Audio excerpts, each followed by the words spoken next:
Sodoma's Ghost is released at the end of the 1980s, toward the end of the major era of Italian splatter horror. The Italian genre film industry, as well as the horror film in general, would see a decline through the 1990s. At this time, it is apparent Fulci is out of ideas, or at least out of a budgetary capacity. He never returned to the opulence of the earlier 1980s, and I believe this has to do with the gradual replacement of practical VFX with digital graphics. I am not bemoaning this change in and of itself, although it did enforce the end of an era. We can place many of these films within the body horror bracket, vaguely, films whose appeal is the gore and splatter, grisly makeup, bloody puppets, though the body horror film, certainly via Cronenberg, persisted on a theoretical basis with digital effects substituting and expanding upon the old Rick Baker school of cinema. It can be said that excess violence is not what it looked like in Fulci's era now.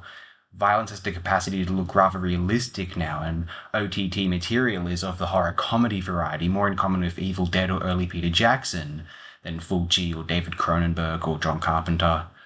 Fulci would not have composed a similar affect, I suspect, in the era of digital cameras and or computer graphics. Many visionary authors of the celluloid era have failed to realize a classic or innovative aesthetic within the digital epoch. Dario Argento has struggled mostly, for example, and I am unsure how Fulci would have fared.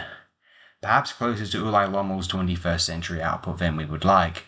Nevertheless, Fulci's films were at the frontiers of good taste in a vaguely experimental, or boundary-pushing at least, manner, and this now seals them in time as striking singular works of a convicted aesthetic, not a cinematographic philosophy that was superseded so much as technologically abandoned for cost reasons.